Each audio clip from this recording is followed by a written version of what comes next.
योग के अंगों का अनुष्ठान करने से अशुद्धि का क्षय होता है और ज्ञान की दीप्ति बढ़ती जाती है विवेक ख्याति तक। इस विषय में हम विचार कर रहे हैं। तो योग के अंगों में यम नियम व्यवहार काल में पालन करने योग्य होते हैं और जो शेष 6 अंग हैं वो उपासना काल में हम अभ्यास कर रहे हैं। इनमें जो यम नियम आसन प्राणायाम प्रत्याहार ये योग के बहिरंग साधन है। बहिरंग का अर्थ समाधि से थोड़ा दूर है और जो अंतरंग साधन है वो है धारणा ध्यान समाधि। तो कल हमने धारणा के ऊपर विचार किया, आज ध्यान के ऊपर विचार करेंगे। ध्यान योग का 7वां अंग है और ध्यान महत्वपूर्ण है। बचपन से ही हम सुनते आ रहे हैं, जा रहा है तो कहते हैं ध्यान से चलना, कोई पढ़ रहा है तो कहते हैं ध्यान से पढ़ना, ध्यान से देखना, ध्यान से काम करो, ये सामान मूल्यवान है, ध्यान से रखो। तो ये ध्यान क्या है? ध्यान का अर्थ एकाग्रता और महर्षि पतंजलि जी ने सूत्र बनाया तत्र प्रत्यय एकतानता ध्यान। वहां पर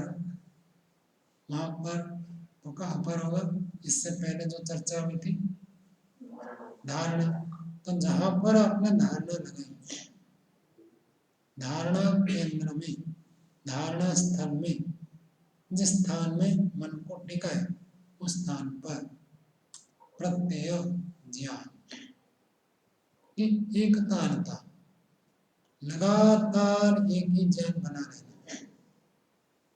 उसका नाम है ध्यान। प्रत्यय कौन सा प्रत्यय, कौन सा ज्ञान?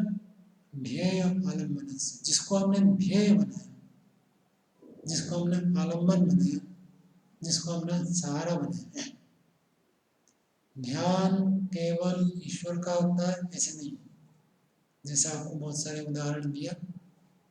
तो ध्यान तो किसी भी विषय में आप कर सकते हैं, जिस विषय में एकाग्रता है उसका ध्यान है। तो आप पढ़ने बैठे हैं, 10 मिनट 15 मिनट तक केवल उसी विषय में एकाग्रता बने रही, तो जो विषय पढ़ रहे हैं उसका ध्यान। कोई कोई बाह्य वस्तु का भी ध्यान कर सकता है, खेल कूद का कर सकता है, किसी का भी कर सकता है, प्राकृतिक पदार्थों का भी ध्यान हो सकता है और ईश्वर का भी ध्यान होता है। तो मुख्य रूप में हमें योगाभ्यासी को, मनुष्य को सुबह शाम ईश्वर का ध्यान करना आवश्यक है। अन्य किसी विषय में ध्यान करते हैं, चाहे प्राकृतिक पदार्थ हो अथवा अन्य कोई विषय हो, वो अतिरिक्त समय में करना है। परमात्मा के प्रति कृतज्ञता के स्वरूप हम सुबह शाम प्रतिदिन ध्यान करें। ध्यान में क्या करना होता है?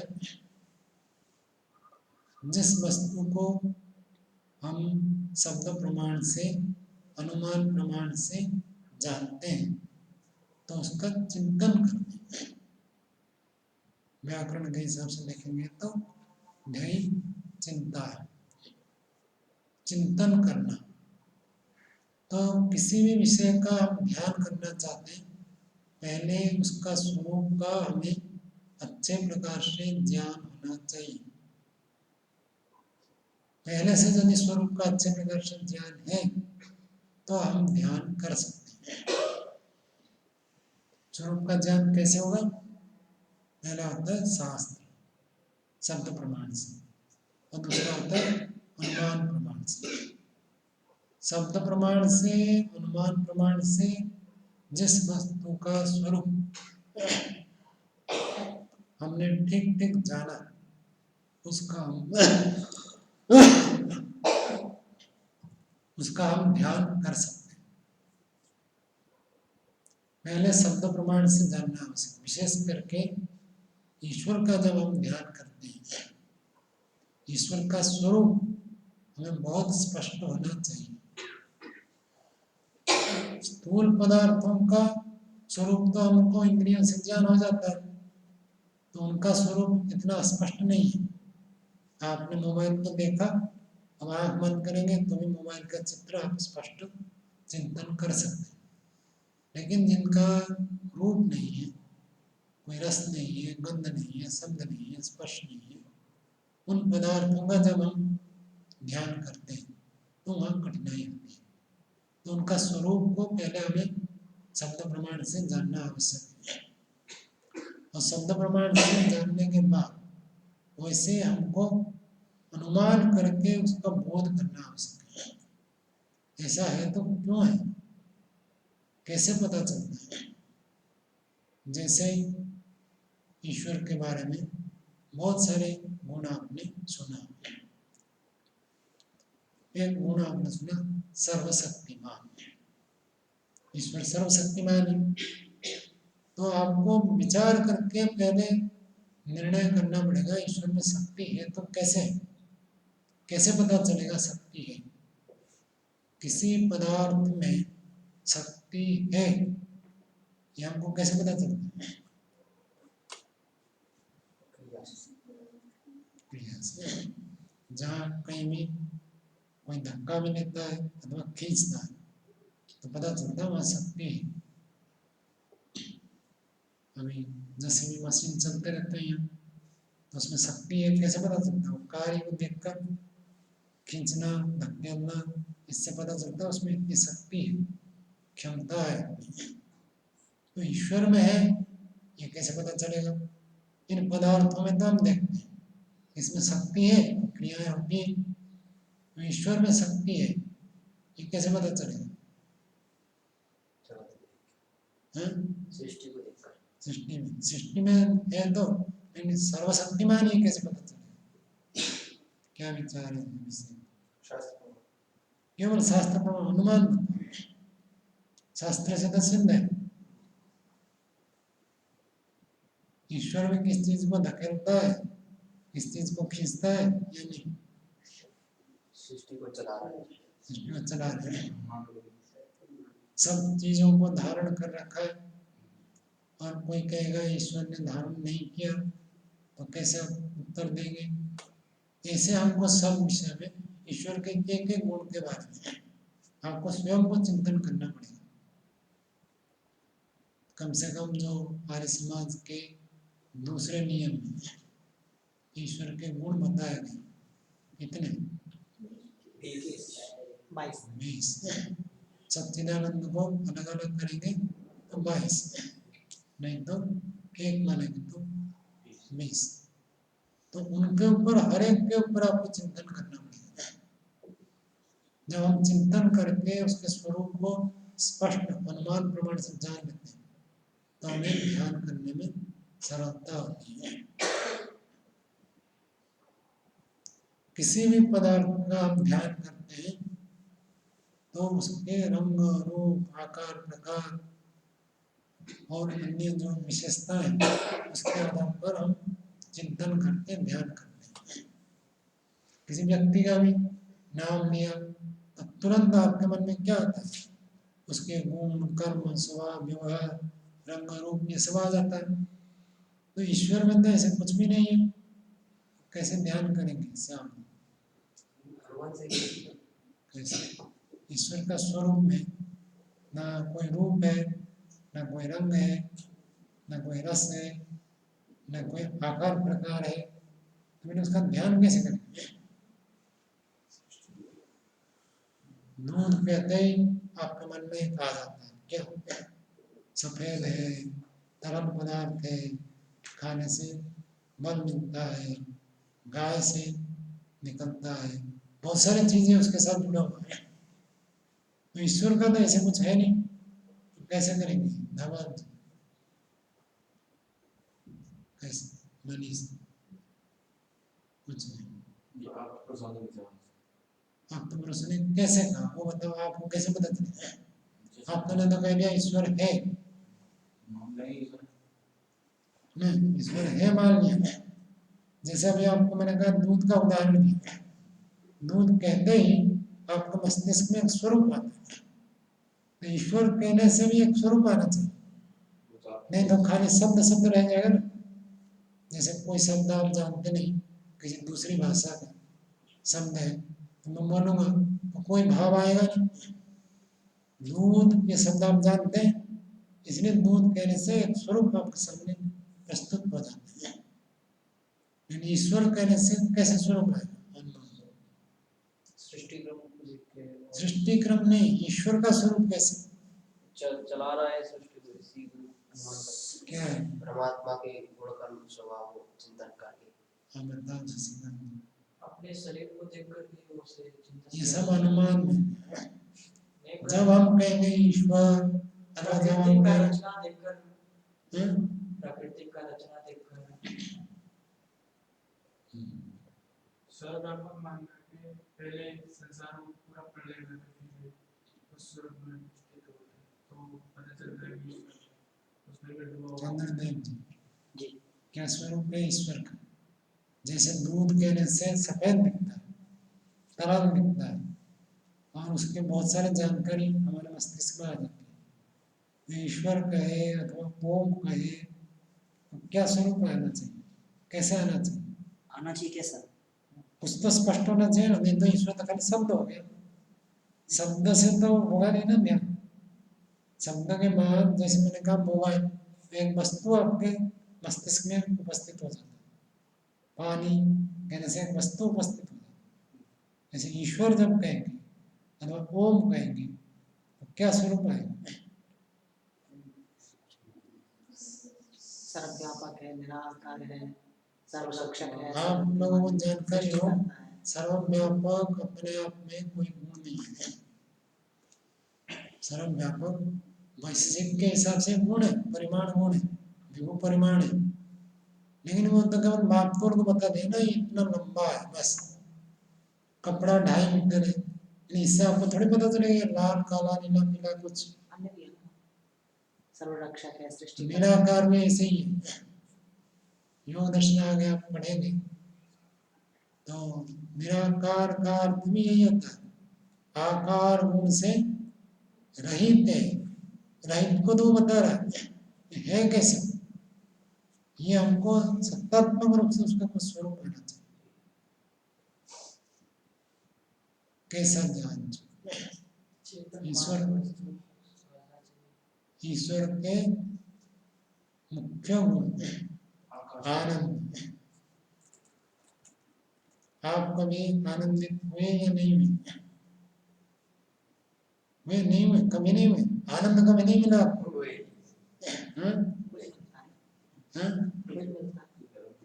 मिलता है कहते देखो, ईश्वर का आनंद नहीं, प्राकृतिक वस्तु से तो सुख मिला है, खुश तो हुए, उसी को मैं कह रहा हूँ। कभी कभी बहुत खुश हो गए, कैसे लगता है? कालांतर में वो रहता नहीं है, वो अलग बात है। हम जब आप खुश हो गए तो कौन खुश हुआ ये देखो, और कैसे हुआ? शरीर खुश होता है क्या, मन होता है क्या, इंद्रियां होती है क्या, ऐसे देखते जाओ तो पता चलेगा। परमात्मा को जानने के लिए सबसे निकटतम साधन है जीवात्मा। जीवात्मा का यदि आप स्वरूप को स्पष्ट जानते हैं तो परमात्मा को समझने में सरल हो जाता है। और जीवात्मा का स्वरूप यदि स्पष्ट नहीं है तो परमात्मा के बारे में भी अस्पष्टता रहेगी अथवा भ्रांति रहेगी। दोनों स्थिति हो सकती है, अस्पष्ट और भ्रांति। जैसे हवा को हम देख नहीं पाते लेकिन अस्तित्व का अनुभव करते, कम से कम इसका स्पर्श है। ऐसे ही चेतन स्वरूप जो परमात्मा है उसका अस्तित्व सब जगह है। जो इनने कहा सर्वव्यापक, सर्वव्यापक उसके अस्तित्व को बोध कराता है। एक सत्तात्मक तत्व है, अहमात्मक नहीं, सत्तात्मक है। जैसे अन्य पदार्थों की सत्ता है ऐसे परमात्मा की भी सत्ता है और वो आनंद स्वरूप है। वेद में कहा रसेन तृप्ता। जैसे आप कभी कभी तृप्त हो जाते हैं, कोई भोजन में तृप्त हो जाता है, कोई खेल में तृप्त हो जाता है, कोई सर्दी लग रही है धूप में बैठे, धूप में सो जाते हैं तो बड़ी तृप्ति लगती है। कमरे में ठिठुर रहे थे, धूप में बैठ गए, आनंद आया। अथवा गर्मी के मौसम में, गर्मी में परेशान हो रहे थे, आए शीतल जल का उपयोग किया तो बड़ा आनंद अनुभव होता है। तो ईश्वर ऐसे एक आनंद स्वरूप है। ईश्वर एक चेतन तत्व है, जड़ नहीं। ये सब जितने पदार्थ हैं जड़ जो हम आंखों से देख रहे हैं, और ईश्वर चेतन तत्व है। तो चेतना का एक अनुभव हमको आना चाहिए। यदि किसी जीवात्मा के ऊपर आपने खोज की ये कैसा है, उसके शरीर दिखता है, शरीर तो है नहीं, आत्मा कैसे है, यदि आपने चिंतन करते करते आत्मस्वरूप तक पहुंचे। उपनिषद में कहा बाल के अग्रभाग के 10,000 टुकड़े में से एक टुकड़ा जितना हो इतना है आत्मा। वो भी कथन मात्र है, समझाने के लिए कि इतना छोटा है, उससे भी और सूक्ष्म है, केवल समझाने के लिए बताया। लेकिन वह है चेतन, जिसके होने पर शरीर में क्रियाएं होती है, न होने पर शरीर जड़ हो जाता है। ऐसे आत्म तत्व को हमें अनुभव करना है। और जैसे आत्मा है सूक्ष्म है, अणुस्वरूप है, ऐसे परमात्मा भी चेतन है, यानी व्यापक है। अंतर केवल इतना है, जीवात्मा अणुस्वरूप है, परमात्मा सर्वव्यापक है। ये अणुस्वरूप होने से अल्पज्ञ है, सर्वव्यापक होने से सर्वज्ञ है। ये अल्पशक्तिमान है और सर्वशक्तिमान है। तो हम आत्मा में यदि अपना अस्तित्व को, सूक्ष्मता को, अणुस्वरूप को, चेतना को, शक्ति को समझ जाते हैं तो परमात्मा में ये सब बातें समझने में हमें सरलता हो जाती है। तो परमात्मा का जब भी हम ध्यान करते हैं सबसे पहले एक चेतन सत्ता के रूप में अनुभव करें। जैसे गुरु है, आचार्य है, माता पिता है, हमें देख रहे हैं तो हमको एक बोध होता है कि मुझे कोई देख रहा है और वो चेतन है। दीवार के सामने हमको ऐसा अनुभव नहीं होता, कोई फर्क नहीं पड़ता। लेकिन जब कोई चेतन व्यक्ति खड़ा है तो हमें अनुभव होता है, हम सजग रहते हैं, सतर्क रहते हैं और जैसे उसके प्रतिकूल ना हो जैसे व्यवहार करते हैं। ठीक ऐसे ही ध्यान के समय परमात्मा की सत्ता को चेतन रूप में अनुभव करना है।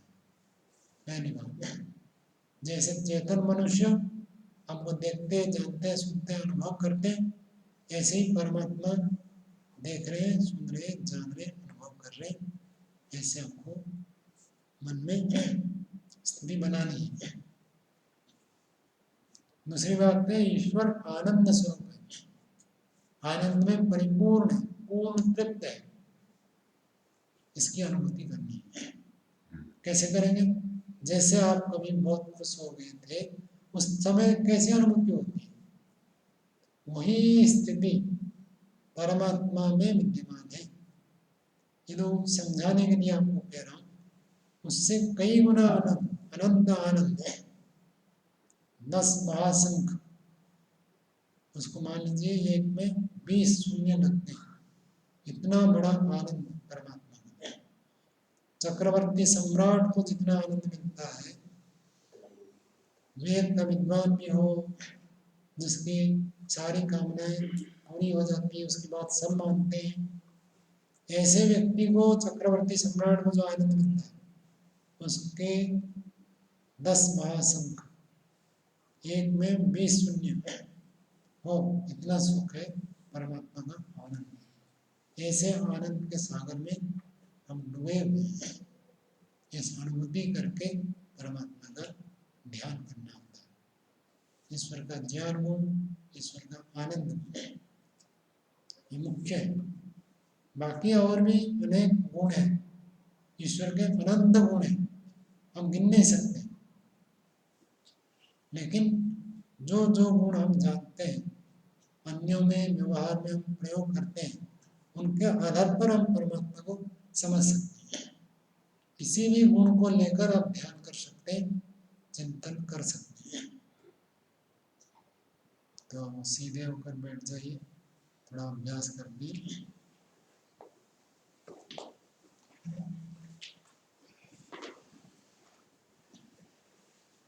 सिर, गर्दन, कमर एक सरल रेखा में, भूमि के प्रति 90 अंश हो, ऐसे संपूर्ण शरीर का भार नितंबों के ऊपर रहे।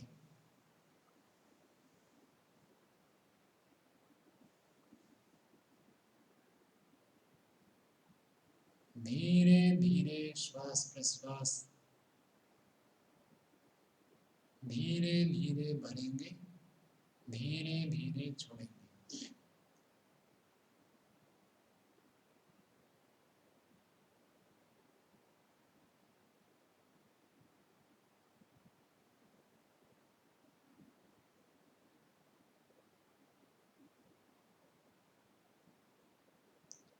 श्वास प्रश्वास के ऊपर मन को केंद्रित कीजिए, अर्थात श्वास प्रश्वास की गति, श्वास प्रश्वास का स्पर्श अनुभव कीजिए।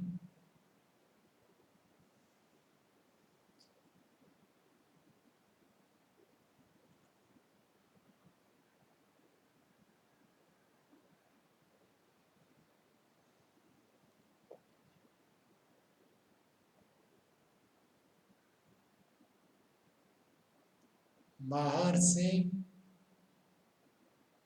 मन को हटा दीजिए, अपने आप को अंदर ही अनुभूति कीजिए।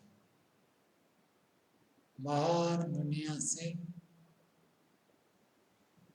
सारा संबंध विच्छिन्न हो गया, ऐसी अनुभूति कीजिए।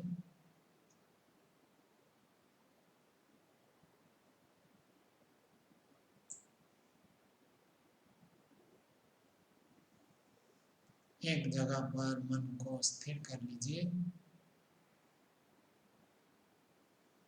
हृदय हो, कंठ, नासिकाग्र, भ्रू मध्य अथवा मूर्धा, सिर का ऊपर भाग।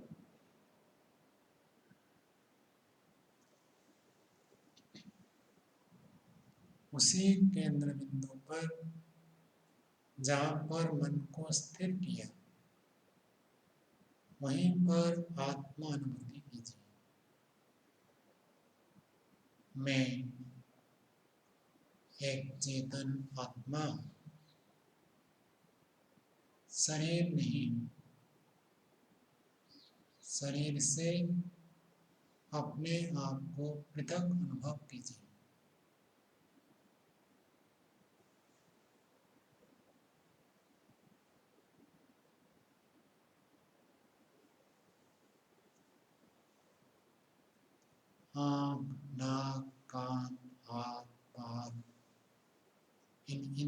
से मैं अलग हूँ, ऐसी अनुभूति बनाइए।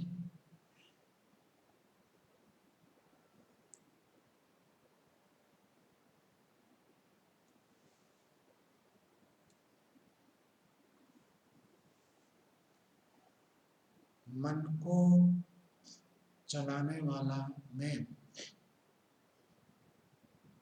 मेरी इच्छा के बिना मन में विचार उत्पन्न नहीं होते। मन अलग है, मन दृश्य है, मैं दृष्टा हूँ, आत्मा हूँ।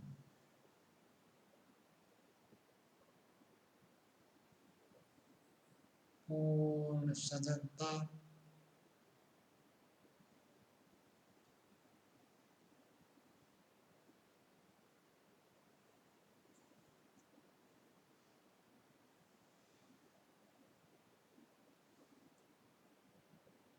अब श्वास को भरिए, ओम का उच्चारण करेंगे।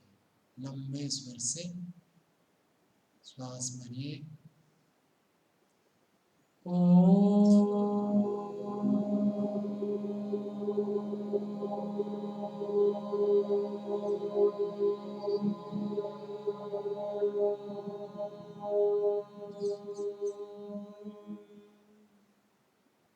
फिर एक बार श्वास को भरिए।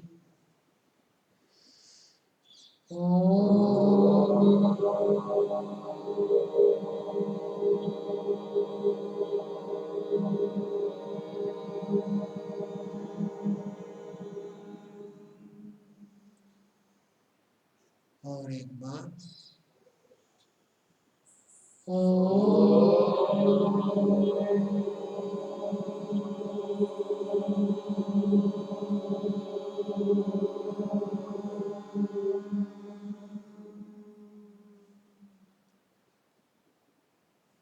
मन को स्थिर रखते हुए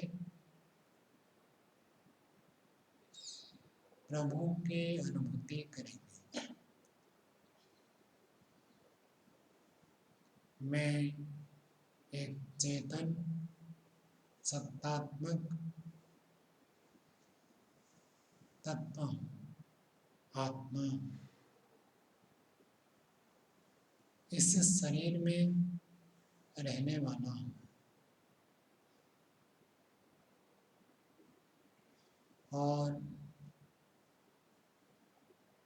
मेरे चारों तरफ और एक दिव्य चेतन सत्ता विद्यमान है।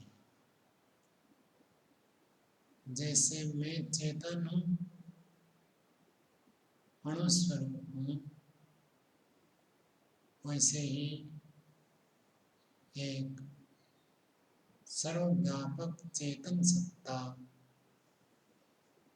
सर्वत्र विद्यमान मुझ आत्मा में चेतन सत्ता विद्यमान है।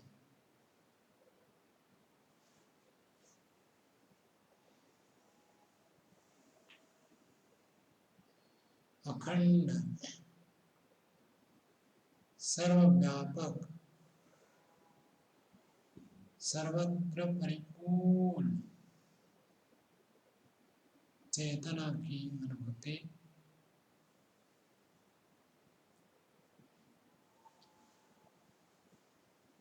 दिव्य चेतन आनंद स्वरूप प्रभु।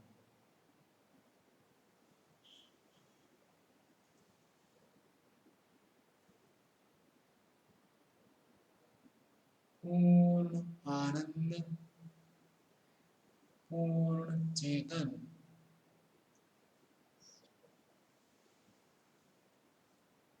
परमात्मा सर्वत्र विद्यमान, उन्हीं के अंदर मैं बैठा हूँ।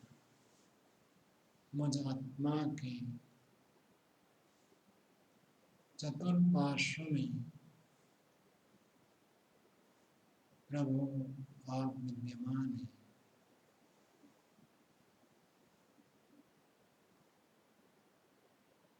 प्रभु आपकी अनुभूति करते हुए पुनः हम आपके मुख्य नाम का उच्चारण करते हैं। अनुभूति को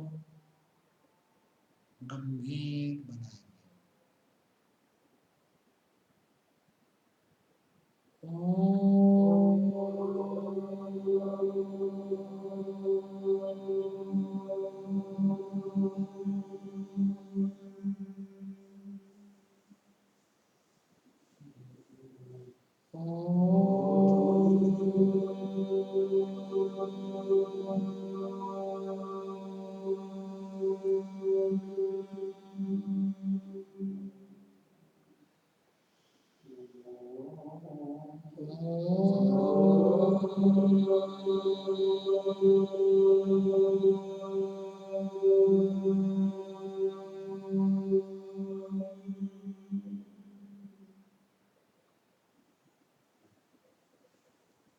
अनुभूति को बनाए रखेंगे।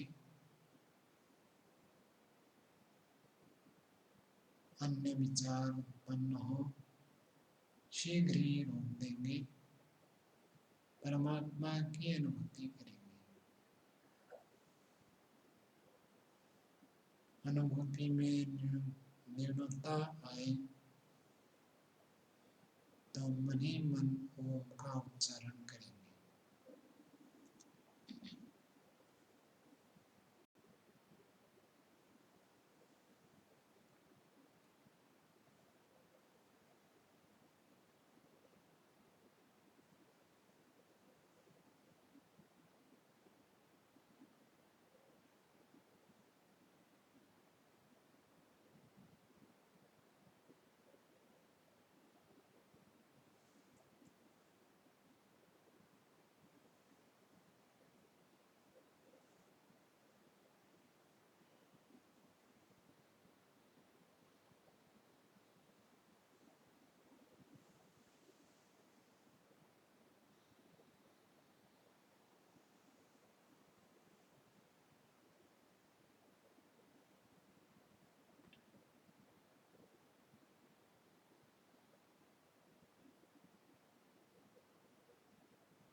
पूर्ण आनंद ज्ञानमय ब्रह्म के अंदर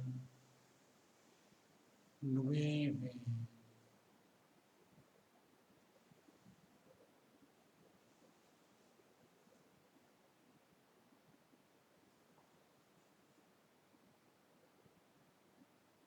आंतरिक स्थिति को बनाए रखते हुए धीरे से आँखों को खोलेंगे।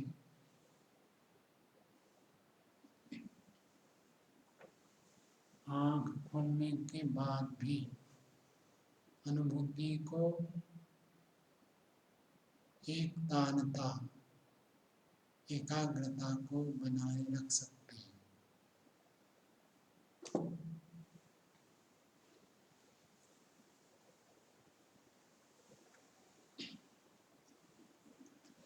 परमात्मा का ध्यान अत्यंत उपयोगी, जीवन में विशेष परिवर्तन ले आता है। जब हम परमात्मा के स्वरूप को ठीक ठीक समझते हैं और जैसे शास्त्र में वर्णन किया वैसे हम अनुभव करते हैं तो हमारे जीवन में परिवर्तन होता है। ध्यान में भी स्थिति दिन प्रतिदिन उन्नत होती है और व्यवहार में भी व्यक्ति का जीवन उन्नत होता है। जो व्यक्ति ध्यान करता है, परमात्मा के प्रति श्रद्धा पूर्वक समर्पित होकर ध्यान उपासना करता है। व्यवहार काल में उसके ऊपर अधिक प्रभाव पड़ता है, यम नियम का आदर्श रूप में पालन करता है। और जब हम यम नियम का आदर्श रूप में व्यवहार में पालन करते हैं, तब हमारा ध्यान सफल होता है। जिस दिन यम नियम का भंग करते हैं, ध्यान में, उपासना में, मन को एकाग्र करने में कठिनाई होती है। जिस अंग का हमने भंग किया यम नियम का, वो उपासना काल में भी हमारे चित्त को प्रभावित करते हैं। कि उपासना काल और व्यवहार काल परस्पर एक दूसरे से जुड़े हुए हैं। व्यवहार काल में हम आदर्श रूप में यम नियम पालन करते हैं तो ध्यान में सफलता मिलती है। और जैसे जैसे ध्यान में गति होती है, व्यवहार काल व्यक्ति का सुधर जाता है। ये ध्यान का 7वां अंग है। यहीं पर विराम देते हैं। कल हम समाधि के बारे में चर्चा करेंगे।